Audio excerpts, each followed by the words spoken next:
మహేష్ గౌడ్ గారు, వేదిక అలంకరించిన కాంగ్రెస్ నిష్ణాతులు, కాంగ్రెస్ పార్టీకి వెనుముకైన కాంగ్రెస్ కార్యకర్తలందరికీ సవినయంగా నమస్కరిస్తున్నాను చేతులు జోడించి. 9.5 సంవత్సరాల నియంత్రణతో పాలన, ఆ పాలనకు కాంగ్రెస్ పార్టీ చర్మగీతం పాడింది. దాని కారకులు ఎవరు అంటే మీరే.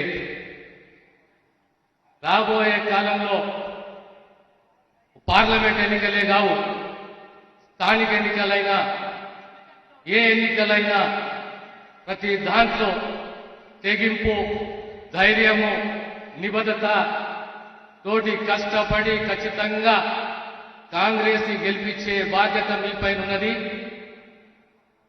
కాంగ్రెస్ పార్టీ 6 గ్యారెంటీలు తెలంగాణ సమాజానికి వాగ్దానం చేసింది.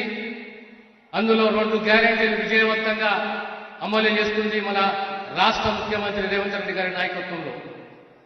రాబోయే కాలంలో సంపూర్ణంగా ఇంకా 4 గ్యారెంటీలు సంక్షేమంతో సహా అభివృద్ధి చేస్తుంది కాంగ్రెస్ ప్రభుత్వము. మీ అందరి సహకారం కావాలి. రాబోయే పార్లమెంట్ ఎన్నికల్లో ప్రతి కాంగ్రెస్ కార్యకర్త తెగింపుతోటి కాంగ్రెస్ గెలిచే విధంగా కృషి చేయాలని చెప్పి విన్నవించుకుంటూనే సెలవు తీసుకుంటాను.